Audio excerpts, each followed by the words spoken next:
الحمد للہ وکفا وسلام علی عبادہ الذین اصطفیٰ اما بعد فاعوذ باللہ من الشیطان الرجیم بسم اللہ الرحمن الرحیم۔ سوال یہ ہوتا ہے کہ لے پالک بیٹا ہو یا پھر جو ہے وہ بیٹی ہو، اس کا شرعاً کوئی حصہ ہوگا یا نہیں ہوگا؟ تو یہ بات ذہن نشین کر لیں کہ جو لے پالک لڑکا ہو یا لڑکی ہو تو ان کا شرعاً کوئی حصہ نہیں ہے،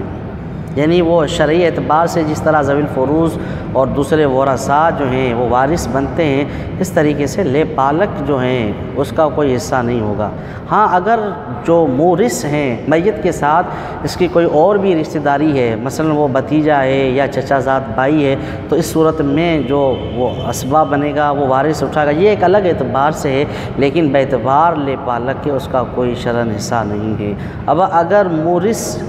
کوئی شخص جو ہیں اپنی زندگی ہی کے اندر اس لے پالک کے لیے وصیت کرنا چاہتا ہے تو وہ اس کے لیے وصیت کر سکتا ہے، اور وہ وصیت جو کرے گا وہ کل مال سے تیسرے حصے کی وہ کیا کرے گا، وصیت کرے گا۔ مثلا 3 لاکھ موجود ہیں، 3 لاکھ اس مورث کے پاس، اس بندے کے پاس، تو وہ اپنے اس لے پالک کے لیے 1 لاکھ کی اگر وہ وصیت کرنا چاہتا ہے تو وہ اس کے لیے وصیت کر سکتا ہے، لیکن وہ اس کا وارث نہیں بنے گا۔